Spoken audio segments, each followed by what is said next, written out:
Audio Jungle.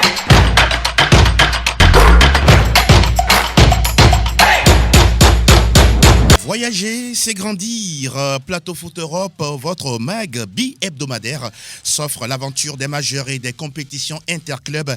La phase de groupe en C1 se poursuit cette semaine avec une deuxième journée, celle des retrouvailles. Lewandowski, maître d'attaque du Barça, retourne à l'Allianz Arena où il a construit sa légende. Haaland, déjà décisif avec Manchester City, accueille ses ex-coéquipiers de VfB Dortmund. Les clubs français rêvent d'une deuxième sortie à succès en Ligue Europa, on en parle. Et au niveau des majeurs, Union Berlin, nouveau numéro 1 en Bundesliga, le Real Impérial, l'Atalanta et le Paris Saint-Germain, solide leader. Puis la libre antenne avec vous, chers auditeurs et internautes, 92 03 60 31 97 24 26 26 pour vous prononcer sur le sujet de votre choix. 745e épisode de la saga PFE sur Sport FM et sportfmtg.com. Salut sportifs à toutes et à tous. Nous remontons le générique et derrière nous continuons. Franck, bonjour et bienvenue. Bonjour, chers auditeurs, bonjour, chères auditrices. C'est un plaisir, comme toujours, d'être en place. Merci, vous avez bravé la pluie, comme un militaire, comme un soldat. C'est le travail, c'est le boulot qu'il demande et on est présent, on répond présent. Je tiens à vous féliciter pour ça. Ça n'arrive pas, en tout cas tous les jours, de se dire des compliments tant qu'on vit. Parce que c'est aussi ça. C'est ça. Comment dit-on? L'absurdité humaine, c'est après le décès de la personne. On le dit souvent à titre posthume. Merci, mais nous on refuse ça. Voilà. Il faut qu'on le fasse maintenant. Voilà. En tout cas, merci Franck d'être toujours là à nos côtés. Merci également Vicente. Vous aussi, vous êtes bien mouillé, mais vous êtes là dans le studio Messanyamé. Félicitations, Oui, merci d'être là. Merci beaucoup Angelo, ça en vaut la peine des fois. Et donc voilà, d'autant plus que les auditeurs et auditrices nous sont fidèles. Exactement. Nous aussi, nous devons être fidèles à eux. Donc je pense que c'est... Même si vous avez mangé ou pas ce matin, vous êtes là. Il le faut, c'est Voilà un qui est plaisir de participer au 745e Ouais, c'est ça. épisode de cette émission. C'est ça. Et j'espère que je vais participer au millième. Pourquoi pas? Ouais. Oui, on croise les doigts pour ça. En tout cas, plutôt Delanov se prépare de l'autre côté. Lui aussi bien mouillé par la pluie. Il va nous rejoindre tout à l'heure pour évoquer l'actualité de la Serie A italienne. Bonjour et merci également à Eloma Dovon, qui également presque est logé à la même enseigne que nous, tout comme Sa Majesté Pélagie Mekoum. C'est une journée pluvieuse, il faut la prendre comme ça. D'aucuns parleraient d'une bénédiction, on la prend également comme ça. Plateau Foot Europe, on démarre avec les majeurs. Première Ligue Express News.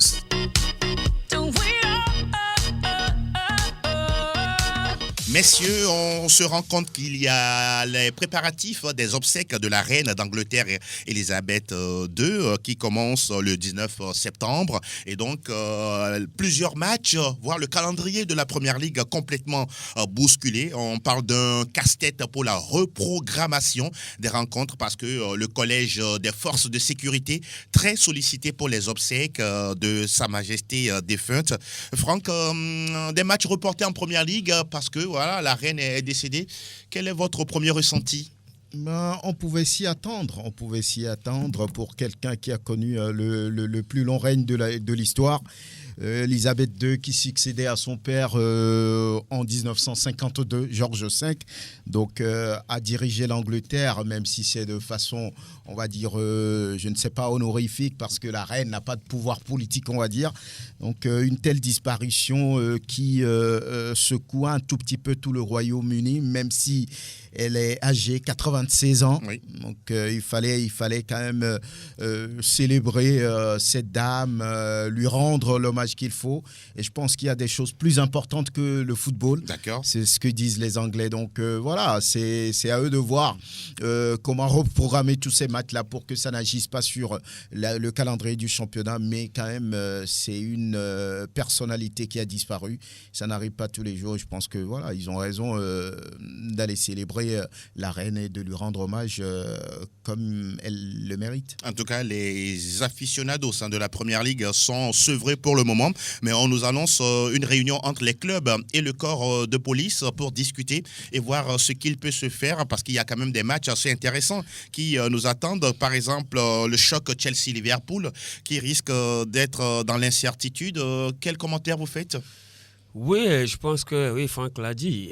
Les Anglais le disent souvent, il y a des choses plus importantes que le football. Jürgen Klopp l'a déjà dit par rapport à une certaine question de religion Oui. de Mohamed Salah et Sadio Mané. Je pense que c'est dans la culture anglaise, d'autant plus que celle qui est décédée n'est quand même pas la moindre des personnes. C'est quand même Reine Elisabeth II qui, durant son règne de 70 ans, Oui.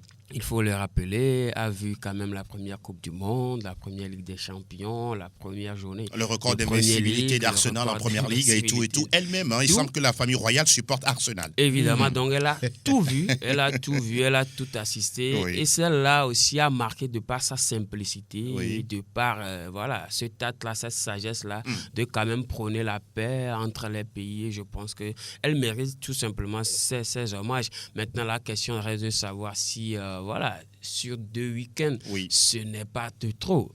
Oui, D'accord. c'est vrai. C'est une situation unique. Hein. Ouais, c'est une situation unique Voilà. qui ne reviendra peut-être pas ou rarement Tout à fait, pas. Donc, tout à fait. voilà, On attend de voir. on le prend comme ça et je pense qu'elle doit être quelque part en train quand même de savourer, tous ces hommages. N'est-ce pas? Il faut Alors, rappeler quand même qu'elle aime le sport équestre. Oui, tout à fait. Le Voilà, cheval. le cheval. Oui, et voilà puis qui pourquoi. a anobli, on va dire, 147 sportifs de son vivant Ah, durant intéressant, son règne, parmi intéressant. lesquels Lewis Hamilton et puis Sir Alex Ferguson et puis d'autres. Exactement. Le capitaine, j'allais dire, d'Angleterre en 66, Oui. Stanley Matthews. Matthews. Et oui, il a vu brandir le trophée. Exactement. Le seul trophée d'ailleurs de l'Angleterre en Coupe du Monde. Donc Oui. voilà, les gens pensent qu'elle le mérite. N'est-ce pas? Ouais. Et elle n'a pas pu, en tout cas, soulever ce trophée de l'Euro, quand on sait que l'Angleterre a été battue en finale à domicile par l'Italie. On reste toujours en première ligue pour évoquer cette sortie d'Anthony Martial qui revient sur sa brouille avec José Mourinho à l'époque, lorsque le Portugais dirigeait Manchester United. Messieurs, il dit que Mourinho m'a manqué de respect dans un article paru dans France au Football en fin de semaine dernière. Je vous recentre le débat. Mourinho lui avait envoyé un texto comme quoi il va lui proposer le dossard 11 de Ryan Giggs pour démarrer la nouvelle saison. Martial qui dit non, je préfère garder le numéro 9 parce que Ryan Giggs est une légende. Et donc, au retour au centre d'entraînement, qu'est-ce que Martial constate dans les vestiaires? On voit Martial avec le dossard 11 et on remet le dossard 9 à Zlatan Ibrahimovic. Le Français n'a pas été du tout content et puis derrière, on a vu combien de fois Mourinho n'a pas du tout, en tout cas, apprécié l'attitude de Martial et puis derrière, Mourinho qui recrute Alexis Sanchez et qui gare Martial au banc. Voilà des situations, des histoires qui sortent comme ça des fois. Oui, ça c'est du pur José Mourinho. Il aime être la seule star. Il aime être le patron. Quand je décide, personne ne bronche. C'est ce qu'il fait souvent là où il passe. Je pense que sur cette question, Anthony Martial a raison quand même de dire qu'on lui a manqué de respect parce que on lui a posé la question, il a dit non, je ne voulais pas le numéro 11 parce que ce numéro est lourd. Exactement. C'est un numéro qui appartient à une légende du club, à une star, Giggs, oui. Ryan Giggs, qui a passé, on va dire, toute sa carrière là-bas en Angleterre, notamment à Manchester United, et qu'il préférait garder son numéro 9. Je pense qu'il a raison de pouvoir dire ce qu'il veut, ce que son cœur lui dit. Maintenant, sans continuer le débat, sans continuer, on va dire, les discussions, Mourinho décide à lui tout seul. Je pense qu'il a raison. Mourinho, c'est vrai, c'est lui le patron, c'est l'entraîneur. Mais sur cette question, je crois qu'il est allé un peu loin par rapport au désir du joueur. Et ça ne vous étonne pas. Et puis derrière, Martial qui n'a pas pu participer au Mondial 2018 parce qu'il était cantonné au banc à Manchester United. Que de regrets pour lui. Oui, que de regrets pour ce joueur-là. Anthony Martial, on l'a vu à Monaco. C'était quand même un joueur qui, voilà, présentait explosif, un certain avenir meilleur, explosif, qui était tout simplement l'un des meilleurs en ce moment-là. Tout à fait. Mais malheureusement, quand il est arrivé à Manchester United, je pense qu'après une ou deux saisons... Voilà des situations qui expliquent parfois le manque d'efficacité dans le jeu. Oui, évidemment, parce que s'il était meilleur... Mentalement, il est touché là. Pour moi, s'il était meilleur, Mourinho ne l'avait pas garé. N'est-ce pas? Pour moi, s'il était quand même parmi les meilleurs... D'accord. Vous ne pensez pas que Mourinho, il a tenu tête à Mourinho, voilà pourquoi on l'a garé au banc? Oui, il a tenu tête à Mourinho, certes, mais c'est parce qu'il était aussi moyen. D'accord. que Mourinho a trouvé peut-être une raison de le garer. Il a mené Alexis Sanchez. Parce que après l'arrivée d'Alexis Sanchez, on n'a pas aussi vu une grande performance de ce dernier. Tout Donc, à fait. moi, je pense que c'est parce que Martial était aussi moins à un moment donné que Mourinho a trouvé cette raison-là. Mourinho a des avocats. En plus, il faut quand même dire que c'est quand même Zlatan Ibrahimovic qui arrivait. Donc, il faut lui donner le c'est quand 9. même un cran un peu plus que Anthony Martial. Malheureusement pour lui, c'est Mourinho. Et ça malheureusement pour lui. En tout cas, on ferme la parenthèse. On le dit, il n'y a pas de match en première ligue anglaise. On attend de voir la suite des événements. Et désormais, nous déposons nos valises du côté de... Aquí está la Liga Española.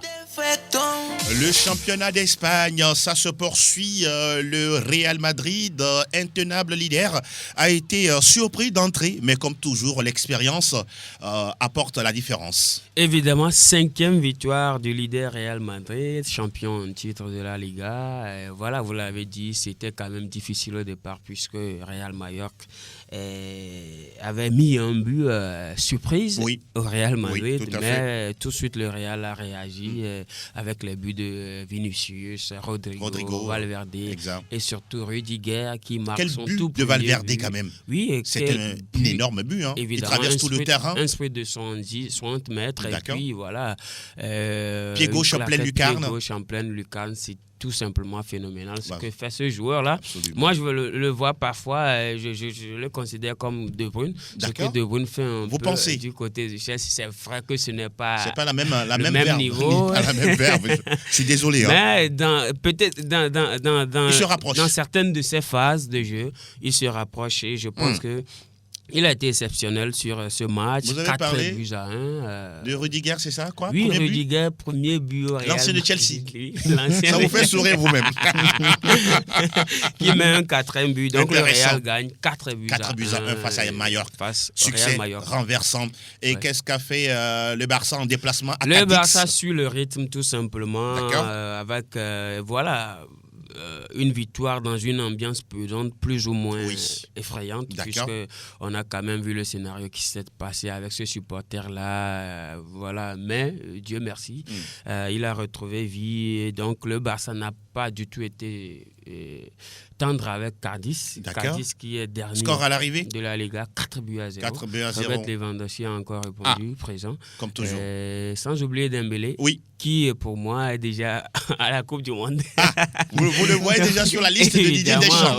D'accord. Il est l'un des meilleurs Français de ce début de saison. Donc le Barça a gagné 4 buts à 0. Allons-y rapidement pour les autres résultats. L'Atlético de Madrid se déchaîne sur Celta Vigo, 4 buts à 1 également. Griezmann a marqué? Oui, je ne sais pas si vous voyez un peu le score. 4-1, 4-1, 4-0. Real, Barça, Atlético. Les trois sont en Ligue des Champions. Les 3 sont en Ligue des Champions. Et voilà la toute première victoire de Retafe. Merci beaucoup de le souligner. C'est important. Qui gagne à domicile 2 buts à 1. Grâce à un splendide coup franc de Enes Unal qui a été magnifique, exceptionnel.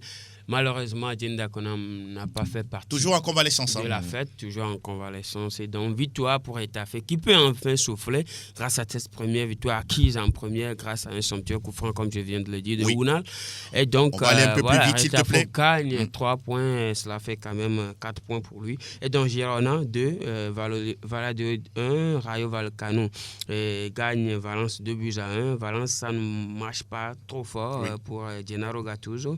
Espagnol 2, Séville 3 qui renverse tout simplement ce match-là. Cadiz 0, Barcelone 4, AT 4, l'Atlético de Madrid plutôt 4, Celta Vigo 1, le Real Madrid gagne 4 buts à 1, Elche s'incline devant l'Athletic Bilbao 1-4 également, Retafe 2-1 et Betis gagne Villarreal 1 but à 0. Almeria joue Osasuna ce soir. Les 3 premiers au classement. Oui, le premier Real, 15 points. Et le deuxième, Barça, 13 points. Le Betis vient en 3e position avec 12 points. Et les 3 derniers, Retafe, 4 points. LT 1, Cadiz 0, qui n'a encore gagné au concours. Ça se comprend. Pour le moment, rapidement, au classement des buteurs, Robert Lewandowski, 6 réalisations. Déjà, le double de ce que Karim Benzema a marqué. Iago Aspas vient en 2e position avec 5 réalisations. Boya Iglesias, 4. Vinicius 4, Vinicius Morata Junior 4. 3, Benzema 3. Benzema 3, n'est pas encore loin. Ouais. De toutes les façons, il va remonter la pente au niveau des Pichichi de cette Liga espagnole. Muchas gracias, Señor De Vicente. nada, Angelo. Et l'on continue l'aventure. Nous faisons le crochet du côté de... Willkommen zum Total Bundesliga. Total Bundesliga.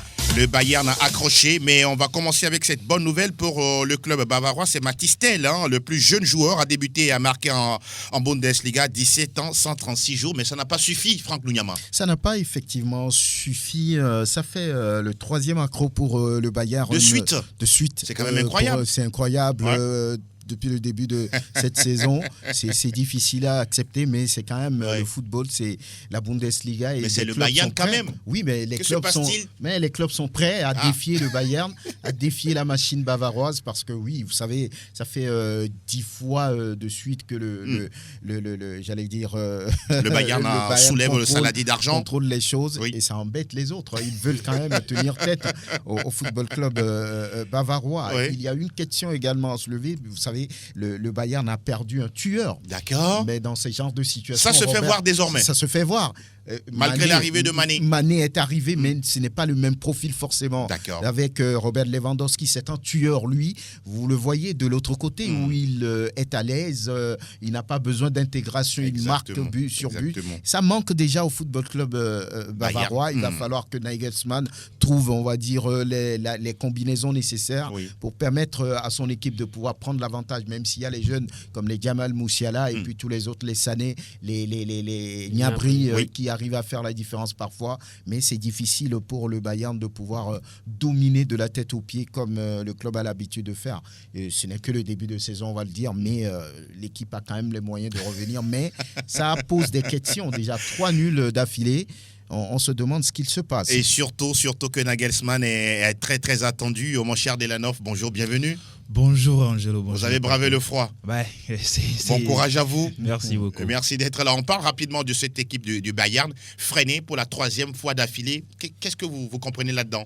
Oui, Franck a lâché un mot tout à l'heure. Robert Lewandowski manque cruellement à cette équipe. On sait très bien que le Polonais, c'est quand même entre 30 et 50 buts par saison. Oui. Et dans ce genre de situation, c'est quelqu'un qui arrive véritablement à marquer ou bien à faire sortir son équipe du pétrin. Oui. Mais la dernière fois, on a vu que oui, devant ça marque un peu, mais derrière ça. C'était face à Stuttgart ou l'Union Berlin. Face à Stuttgart. Et derrière. Ils ont fait 2-2, c'est ça. Ils ont fait 2-2 dans les toutes dernières minutes avec un penalty concédé par Guirassy, concédé par le néerlandais Mathys de Ligt. Exactement. On sait très bien que derrière, c'est une équipe qui n'est pas aussi compacte que ça. Et on sait que le Bayern va souffrir cette saison. Un tout petit peu, mais à la fin, il sera champion. Pour l'instant, ils sont 3e au classement. Franck, on va parler d'autres résultats. Très bien, on continue avec Leipzig qui a déversé sa colère sur le Borussia Dortmund. À l'arrivée, 3-0. C'était un match intéressant entre les deux clubs. Les jaunes et noirs n'ont pas pu Marco résister. Rose, l'ancien de Borussia, qui arrive à Leipzig et qui fait gagner son équipe. C'est un entraîneur intéressant aussi. Offenheim a balayé Mayence. On parlait du même niveau presque au niveau classement de ces deux clubs. C'est Offenheim qui a pris le dessus 4-1 face à Mayence. Schalke, a profité, on va dire, de la faiblesse actuelle de Bochum pour gagner 3-1. Hertha et Leverkusen n'ont pu se départager. 2 buts partout à l'arrivée. Fribourg et Mönchengladbach, c'est 0 but partout. FC Cologne surpris à domicile par Union Berlin. Vous allez les voir qui est d'ailleurs au contrôle de la compétition. 1-0 pour l'autre club de Berlin. Francfort dominé à domicile par Wolfsburg.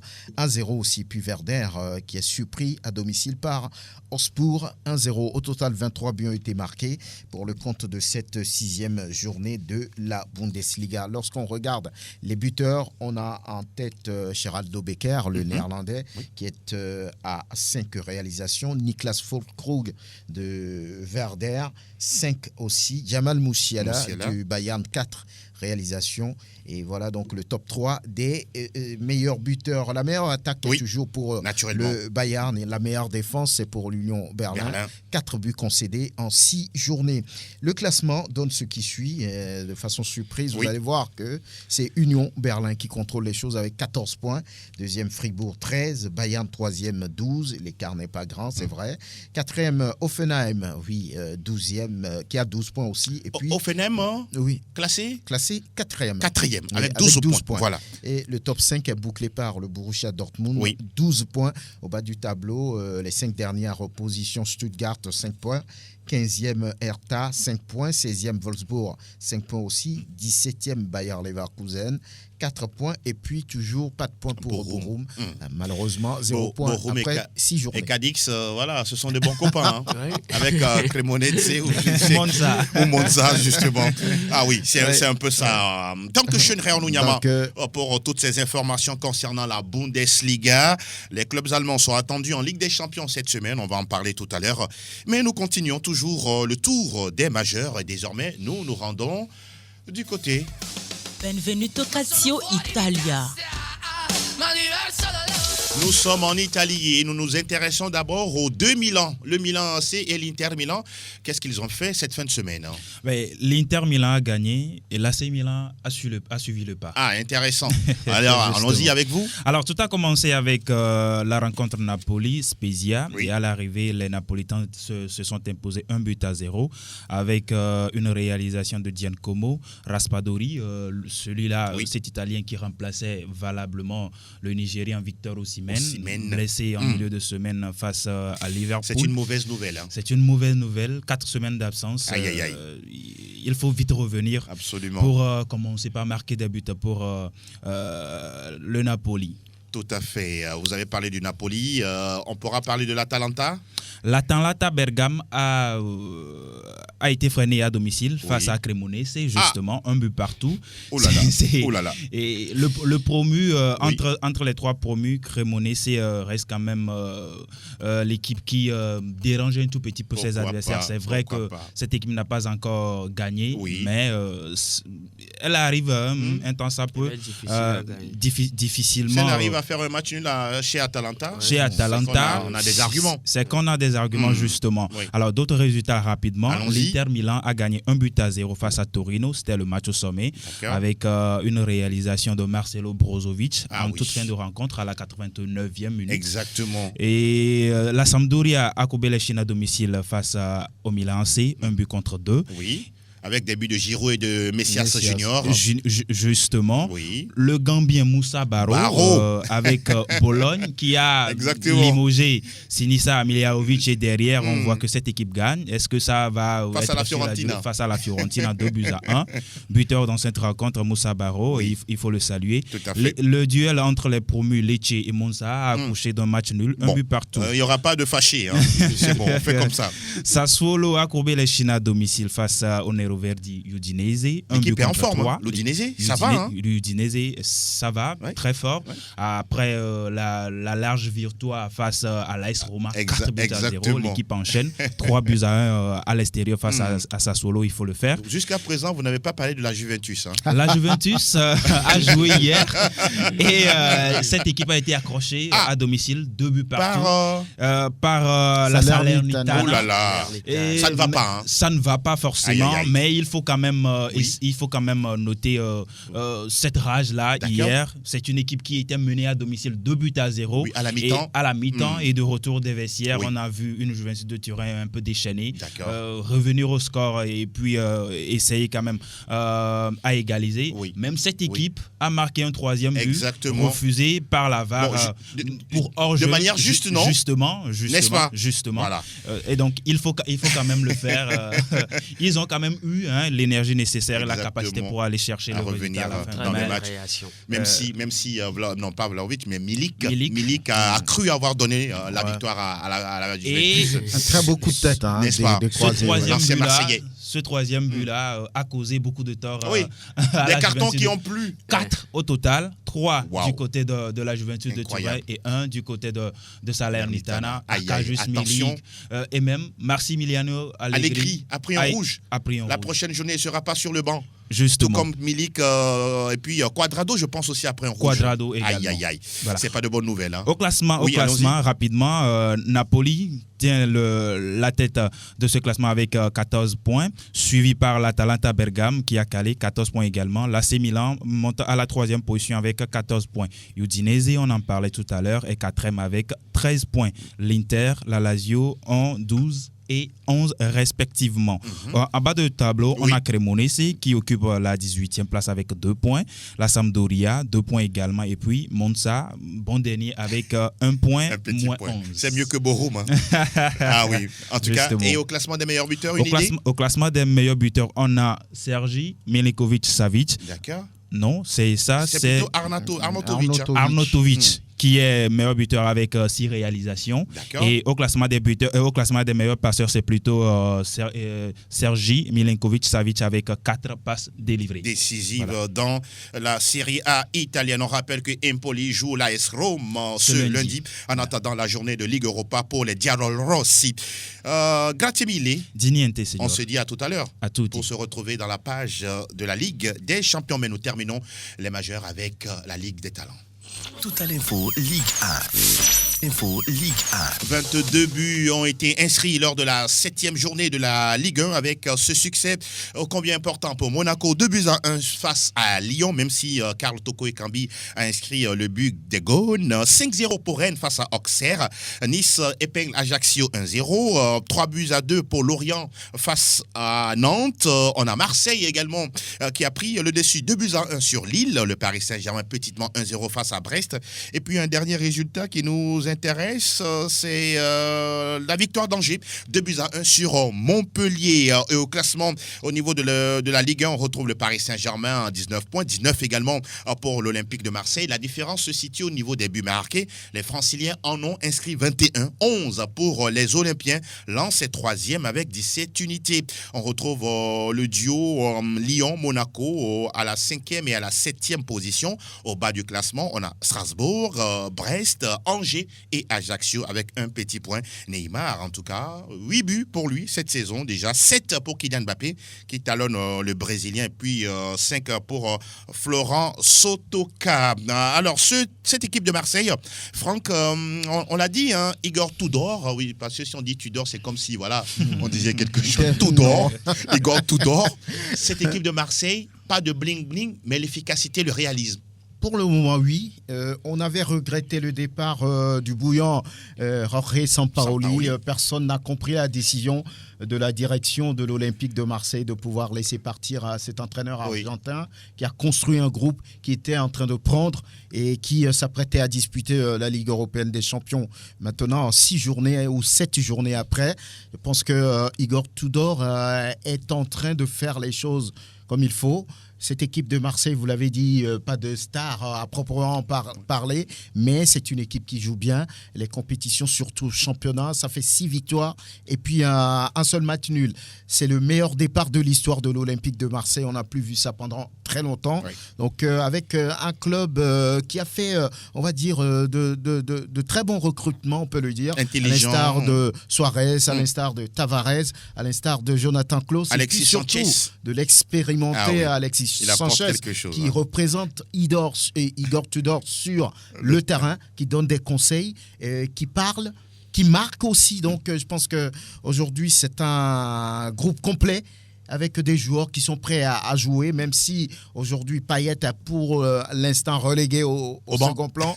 Je pense que ça prend. Et il doit travailler pour revenir, on va dire, dans les titulaires de ce club. 10 secondes, messieurs, sur le cas Payet. Comment vous l'interprétez ?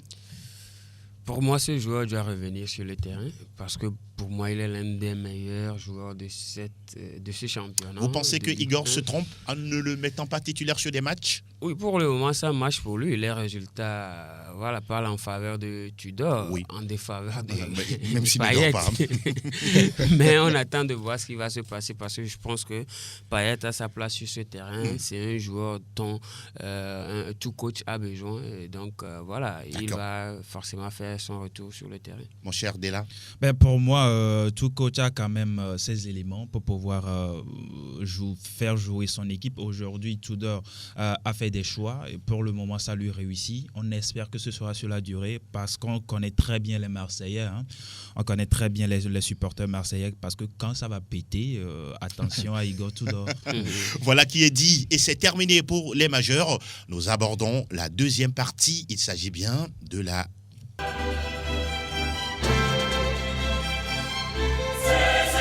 Elle revient et elle continue, ça va vite, voire très vite parce que on sait très bien que la Coupe du Monde est juste à quelques semaines, très très bientôt, c'est à partir de novembre.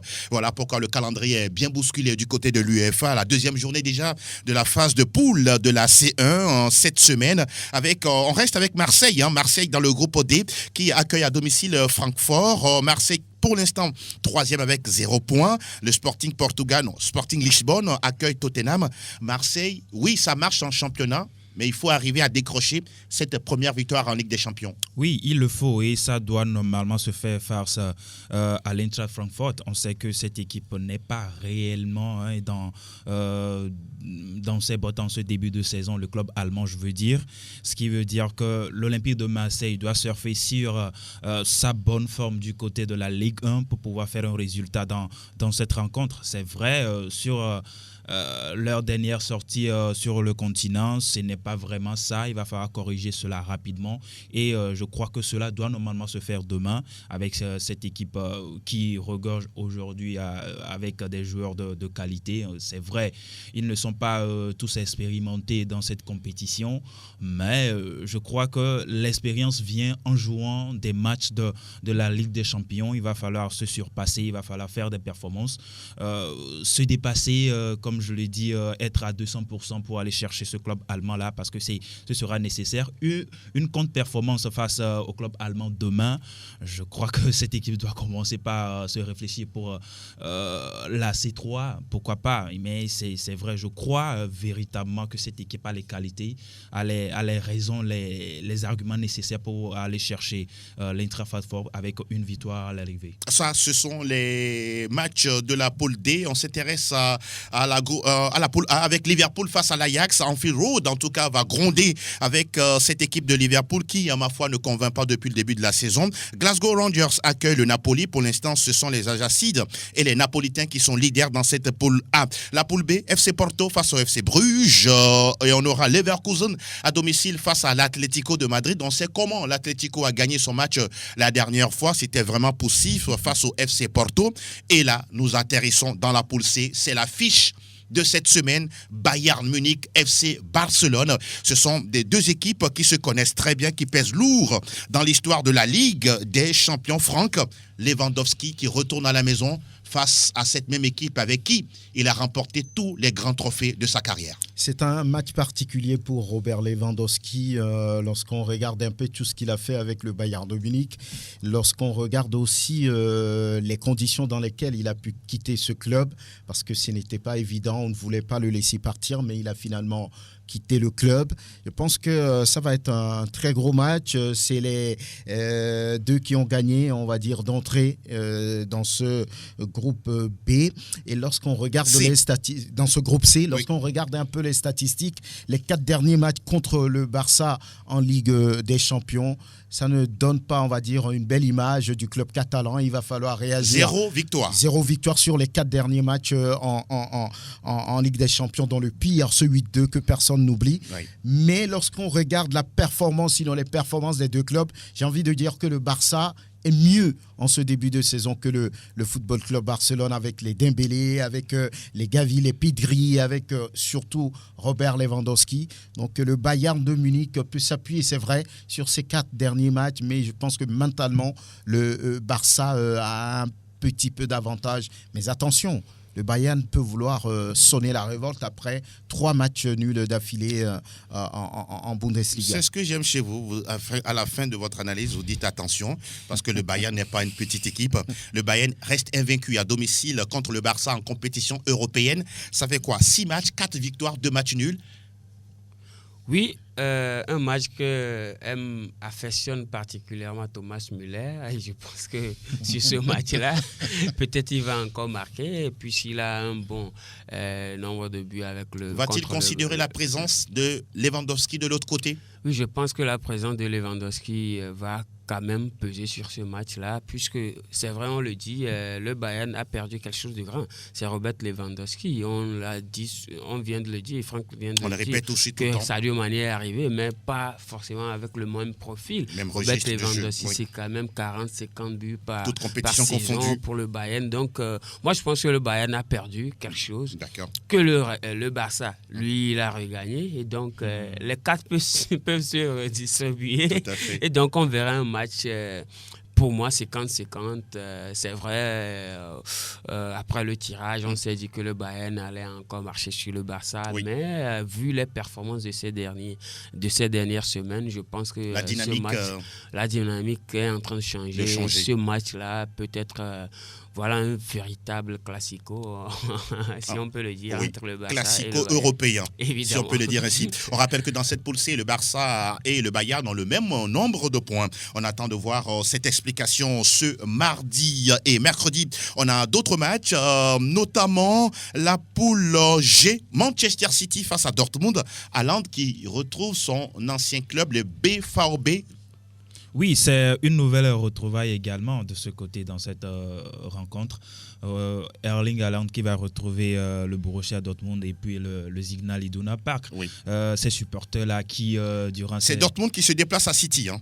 Ah, d'accord. Voilà. D'accord. Donc, c'est à l'Etihad Stadium. C'est à l'Etihad Stadium, Oui. pardon. Et donc, je crois que oui, retrouvailles entre les joueurs, c'est vrai, quelques supporters également vont pouvoir faire le déplacement. Mais ce sera chaud sur le terrain entre ces deux formations-là. Dortmund, c'est vrai, a gagné lors de sa première sortie. Tout à fait. Mais face à City, je crois qu'il va falloir faire le travail doublement pour pouvoir revenir avec un score positif. Au pire des cas, pourquoi pas revenir avec un match nul. Pourquoi pas parce qu'on pourquoi sait très même bien, pas gagner face à City? C'est possible. C'est vrai, c'est possible. possible. C'est un match de football. Tout à fait. On sait très bien. Le Real en sait quelque chose face au Sheriff Tiraspol. Et donc, vous terminez du football. Vous terminez? On va s'attendre à une très belle empoignade entre ces deux formations et je crois vivement que le spectacle sera au rendez-vous. On parlait tout à l'heure du Real Madrid dans la poule F, le Real qui a gagné entre-temps face au Celtic Glasgow qui accueille à domicile Leipzig.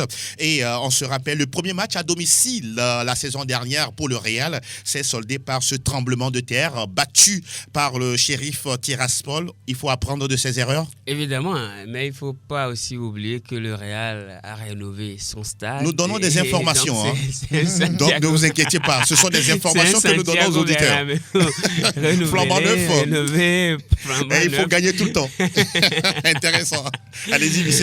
Donc je pense que oui, comme vous l'avez dit, il faut apprendre de ces leçons. Oui. Le Real a été surpris la saison passée par les Sheriff Tiraspol. Donc je pense que avec cette équipe de Leipzig, il faut également être sur ses gardes, puisque cette équipe-là, elle est bien joueuse. Oui, il faut elle a gagné récemment au championnat. Elle a également gagné Dortmund 3-0. Ça doit faire du bien au moral. Hein. Évidemment, ça doit faire bien au moral, mais en même temps être une sonnette d'alarme pour le Real Madrid qui doit bien s'apprêter pour affronter ces joueurs-là.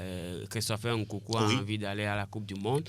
Donc, c'est une opportunité pour lui d'encore Timo Werner et tous les autres. Évidemment. Donc, il faut que le Real fasse beaucoup attention. Puisque Benzema n'est pas là. Ça, c'est vrai. Merci de nous le rappeler. KB9 ne sera pas de la partie. On rappelle que dans la poule E, on aura un intéressant Milan AC Dynamo Zagreb.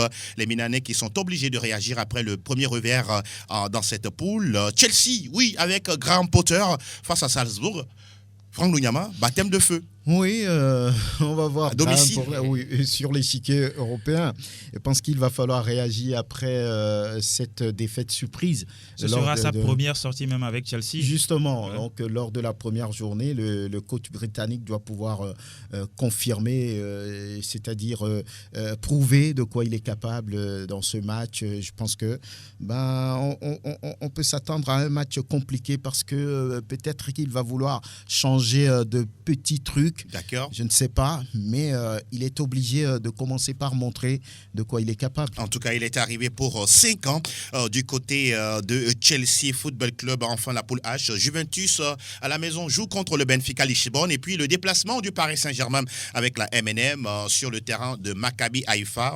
La dernière fois que le Paris Saint-Germain était en Israël, c'était lors du Trophée des Champions. Donc on attend de voir la prestation de Christophe Galtier et de sa poulain. Les matchs ont lieu mardi et mercredi et on en reparle vendredi dans le débrief. Nous enchaînons avec la petite sœur de la C1. Pour ceux qui aiment Manchester United, oui, United est dans la classe des clubs qui évoluent les jeudis. Et ce jeudi, dans la poule F, Sheriff Tiraspol accueille à domicile oui, Manchester United de Cristiano Ronaldo. Oui, il n'est pas en Ligue des Champions, mais en Ligue Europa. On rappelle d'autres matchs importants avec les sorties des clubs français. Nantes qui joue en déplacement face à Karabag. Monaco qui joue à Louis II face à Ferencvaros. Et puis Rennes qui donne son rendez-vous à Fenerbahçe. Avec Arsenal également qui affronte le PSV Eindhoven.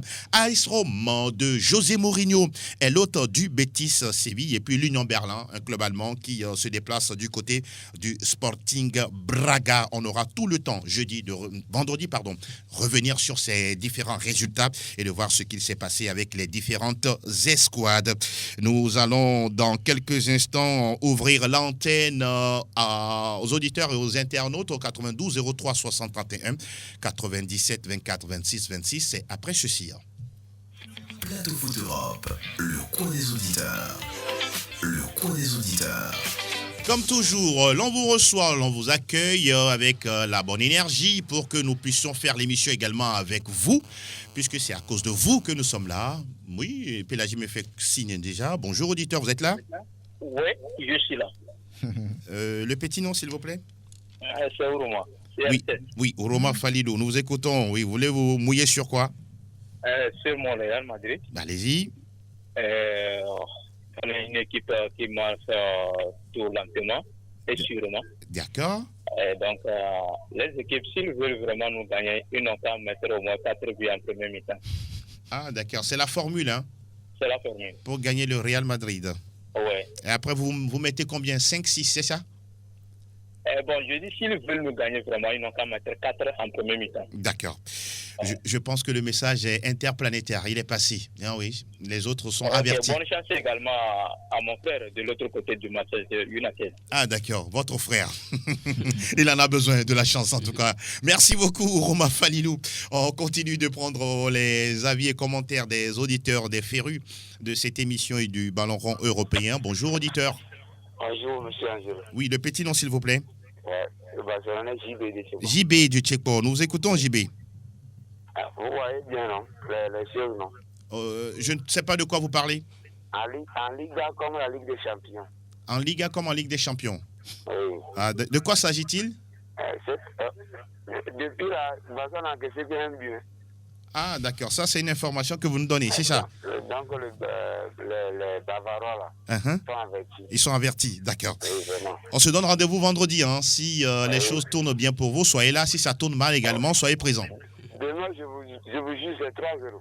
C'est 3-0 pour le Barça, Oui. sur la pelouse du Bayern Munich. Avec un doublé de Lévy. Ah, Lévy sera toujours au rendez-vous, n'est-ce pas? Oui. Il n'aura pas pitié de ses anciens coéquipiers. Oh non. Pas de pitié. Merci beaucoup, JB. À très bientôt. Ah oui, pour lui, Lévy va passer par là, du côté de l'Alliance Arena. On verra tout ça. Bonjour, auditeur. Oui, bonjour, monsieur Angelo. Oui, Julien? Non, l'abbé. L'abbé, allez-y, oui, l'abbé, nous vous écoutons. Je suis un peu inquiet depuis un certain moment, je le dis tout le temps. Je m'inquiète beaucoup. À quel niveau? Je ne sais pas pourquoi. Je pense qu'Ancelotti est en train de le gâter un peu. En train de le? En train de le gâter un peu, quoi. Vous savez qu'il fait trop des trucs enfantins sur le terrain. Il provoque ses adversaires, des petits trucs qui énervent des joueurs. On va le blesser pour rien comme Neymar. Mais l'abbé, il marque des buts décisifs pour le Real. Ce n'est pas le plus important? Je ne refuse pas, il marque des buts, mais quelqu'un doit le rappeler qu'il est au Real de Madrid et il doit avoir les épaules. Il doit mettre les pieds à terre, quoi. Mais je vous rappelle que c'est un Brésilien, hein? Oui, c'est ça le problème. C'est ça qui me fait peur avec eux. D'accord. Ils ont tellement le show du football que des fois, ils oublient qu'ils doivent respecter leurs adversaires. Ah bon, Abbé, quelqu'un vous dira de prier pour Vinicius Junior? Ouais, bon, moi, je ne veux pas prier pour lui parce que je sais qu'il est au Real de Madrid. Il y aura quelqu'un qui va venir me cogner des rêves à mon frère. Voilà. Le football. La balle à terre et avoir la tête sur les épaules sur tout ça. En tout cas, merci beaucoup l'abbé d'avoir pris la peine d'intervenir, de nous rejoindre dans l'émission. Vinicius Junior, en tout cas, c'est l'un des hommes forts de ce Real Madrid depuis la saison dernière. On voit qu'il a peaufiné son jeu et ça va de mieux en mieux. Bonjour auditeur. Bonjour. Oui, parlez un peu plus fort s'il vous plaît. Allô, oui, bonjour. Bonjour. Le petit nom? Kamal. Kamal. Oui. Alors, Kamal, nous vous écoutons. Ok, moi, Karim Benzema a quel problème? Karim Benzema est blessé. Ah. Oui, voilà pourquoi il ne joue pas. Voilà. D'accord.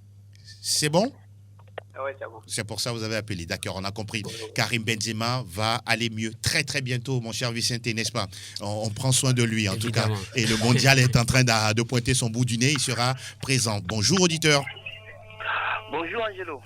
Le petit nom? Julien. Julien, l'enfant sérieux. Exact. Oui, allez-y Julien, nous vous écoutons. En tout cas, j'aimerais demander aux supporters de Bayern de bien manger avant de suivre le match. Ah bon? Exact. De bien manger avant de suivre le match. Exactement. Puisque je pense pas qu'ils auront l'appétit après le match. D'accord. Et si j'avais le pouvoir, je pouvais organiser exclusivement une émission demain, le lendemain, c'est-à-dire le mercredi, spécialement sur le match entre le Barça et le Bayern, parce qu'on va côté. Ah, d'accord. Les Bavarois. Intéressant. Mais vous pouvez commencer à trouver les moyens dès aujourd'hui. Hein. Okay. Et vous passez à Sport FM, on vous donne une heure d'antenne et vous allez faire l'émission. Il n'y a pas de souci. Vous serez vous-même à l'animation, quoi. Non, je prendrai mon frère Angelo. En tout cas, bonne chance à vous pour demain. Bonne chance à vous. Merci. Merci, on est ensemble, mon cher Julien, l'enfant sérieux. Ce match est très attendu, en tout cas entre les Bavarois et les Catalans. Bonjour, auditeur. Bonjour. Ah, c'est une dame, Clarisse. Oui, Clarisse. Bonjour, Clarisse, comment ça va? Je vais bien. Nous vous écoutons, Clarisse. Ah, c'est votre blessure de Benzema. D'accord. Mais on va gagner. Oui, naturellement, à la maison, non? Ah oui. Ah oui, même sans Benzema, ça va gagner. Oui. Ah, d'accord. Mais on va gagner. Combien? Vous voyez déjà le score dans la tête? Oh, non, pas encore. Pas encore. Mais l'essentiel, c'est que le Real va s'en sortir. De Bayern et Barça. Oui? Oh, Bayern. Bayern va gagner. N'est-ce pas? Oui. D'accord. Barça va gagner. Ah oui, c'est la famille. En tout cas, merci beaucoup, Clarisse. Merci beaucoup. Merci, bonne journée. Rarement, on a des femmes qui aiment le foot européen, mais là, on a une dame, Clarisse. Merci infiniment et à très bientôt. Auditeur en ligne, bonjour, bonjour. Alors, bonjour. Oui, le petit nom? Pardon? Roger le Madrilène. Roger. Ouais, le Madrilène. Oui, Roger de Toblé. Nous écoutons, Roger. Juste pour dire que le match de demain là, oui, ça va chauffer. Hein. Lequel? Quel match? Barça, Bayern quoi. Ah, d'accord. D'accord. Même pas, je suis madrilène. Ah, vous êtes madrilène? Oui, je suis madrilène, mais moi je vois que le Barça va gagner parce que c'est en Espagne. Vous sentez que le Barça va passer? Oui, parce que c'est en Espagne, non? Non. Le match se déroule en Allemagne, à l'Allianz Arena. Ah oui. Mais le Barça, c'est un club espagnol. Oui, c'est un club espagnol, mon cher Roger. Oui, parce que pour question de solidarité. Ah, d'accord. La solidarité, je comprends. Ça n'arrive pas tous les jours. Merci. Il va gagner 2-1. 2-1. C'est bien noté, Roger de Toblé. Ah oui, c'est rare de voir cette solidarité, à part Brocadio Foster et Kwadenu Kwadé. L'un est catalan et l'autre est madrilène. Bonjour, auditeur. Le petit nom, s'il vous plaît? Sylvain. Oui, Sylvain, nous vous écoutons, Sylvain. Allez-y. Oui, face à l'équipe de... déjà là? Leipzig, voilà. D'accord. Bayern va gagner 3-0. Bayern gagne 3-0 face au Barça. Voilà qui est dit. En tout cas, Lewandowski sera bien présent dans l'équipe catalane, dans cette chaude ambiance. Le terrain qu'il connaît très bien. Il connaît tous les repères de l'Alliance Arena. Il connaît bien également Manuel Neuer qui sera en face de lui. Bonjour, auditeur. Bonjour. Oui. Le petit nom? La Tedinho. La Tedinho. Ouais, elle est perdue à Manchester United. Vous êtes brésilien? Oui, je suis brésilien, caché au Togo. La Tedinho. Ouais, la Tedinho. C'est super intéressant. La Tedinho, nous vous écoutons. Bonjour à vous. Bonjour. Je suis un fan de Manchester United. Ah, ça c'est bien. C'est la première fois que vous nous appelez, hein, la Tedinho. Oui, c'est la première fois. Merci beaucoup, merci. Mais pour mon équipe, là, maintenant, moi, quand le choc qu'ils ont fait la semaine passée, quand j'ai vu Cristiano et Maguire, la dame Magui, là, oui. J'ai dit automatiquement qu'on va nous gagner. Ah, d'accord. Parce que Cristiano, son corps n'est pas dans notre club encore. Donc, on le fait laisser partir pour qu'il laisse le corps Manchester en paix. Vous pensez que... la question, elle me vient à l'esprit, je vous la pose. Il a mal fait d'arriver à United? Quoi? Cristiano Ronaldo a-t-il mal fait de venir à Manchester? Non, il n'a pas mal fait. Mais la façon dont on était en 5e, à 6e, là, il disait que si il ne se qualifie pas pour la Champions League, il va partir là. Oui. C'est ça qui m'a énervé. Oh là là. Il n'a pas le droit de dire ça. Ah bon? Quand il est Cristiano aujourd'hui, c'est grâce à Manchester United. Il a eu son premier ballon de Manchester United. Oui, sa première Champions League à Manchester United. Oui. Donc il ne peut pas laisser le corps comme ça. D'accord. Il n'a pas le droit de dire ça comme ça. Il est être humain. Il est revenu sur sa décision. Hein. Oui, non, il faut être reconnaissant. D'accord, d'accord. C'est chaud dans la vie. C'est bien noté. La Tedinho. Oui, la Tedinho, elle est perdue à Manchester United. Merci infiniment. Ça a été un plaisir de vous avoir écouté. Soyez avec nous tout le temps. Hein. Merci beaucoup et à très très bientôt. On va prendre, merci. On va prendre un autre auditeur 92 03 60 31 97 24 26 26. Oui, heureusement que Cristiano est revenu sur sa décision de vouloir ou pas partir de United. Aujourd'hui, il est toujours là, aux côtés d'Eric Ten Hag et de toute l'équipe. Bonjour auditeur. Bonjour le plateau. Le petit nom s'il vous plaît? Fidèle le Bavarois. Fidèle le Bavarois. Ah oui, vous connaissez Elom le Bavarois? Non. Apparemment, il a eu peur du match. Hein. Il n'est pas venu nous en parler ici. C'est quand le Bayern va gagner, il va intervenir. Il n'a pas peur. Il n'a pas peur. Allez-y, nous écoutons. Il est dans son coin. D'accord. Non, le Bayern, c'est chaud vraiment pour gagner le match. Qu'est-ce qui se passe avec votre Bayern cette année? Ah oui, bon, c'est le début.